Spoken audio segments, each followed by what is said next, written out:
গোল শূন্য অবস্থায় খেলা শেষ হয়েছে। আরিফ ফুটবল কোচিং সেন্টার ভালো ফুটবল খেলেছে, অনেক গোলের সুযোগ পেয়েছে, কিন্তু গোল করতে পারেনি। প্রথমার্ধ গোল শূন্য অবস্থায় খেলা শেষ হয়েছে। পুলিশল সম্মেলনী সংঘের মাঠ থেকে দেখতে পাচ্ছেন প্রথমার্ধের খেলার পর এদিকে রাজপুর নিউ সম্মেলনী সংঘ দুর্দান্ত ভাবে রক্ষণ আটকে দিয়েছে, দুর্দান্ত ভাবে ডিফেন্সিভ ফুটবল খেলেছে প্রথমার্ধ। তারা কিন্তু গোল দেয়নি, গোল খায়নি। অর্থাৎ পুলিশল সম্মেলনী সংঘের মাঠ থেকে দেখতে পাচ্ছেন প্রথমার্ধের খেলা গোল শূন্য অবস্থায় শেষ হয়েছে।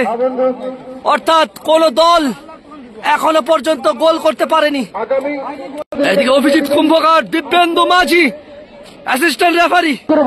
দক্ষ হাতে ম্যাচ পরিচালনা করছে সবার প্রিয় জনপ্রিয় রেফারি অভিজিৎ ঘটক। ওন্দার পুলিশল সম্মেলনী সংঘের মাঠ থেকে দেখতে পাচ্ছেন প্রথম সেমিফাইনাল খেলা গোল শূন্য অবস্থায় শেষ হয়েছে।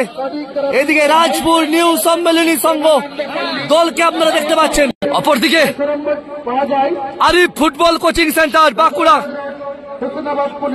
কব্বরডাঙ্গা অনবদ্য ফুটবল খেলেছে, কিন্তু গোল করতে পারেনি। অনেক গোলের সুযোগ পেয়েছে। খেলার প্রথমার্ধ গোল শূন্য অবস্থায় শেষ হয়েছে। অনেক নামি দামি ফুটবলার আছে, কিন্তু গোল করতে পারে।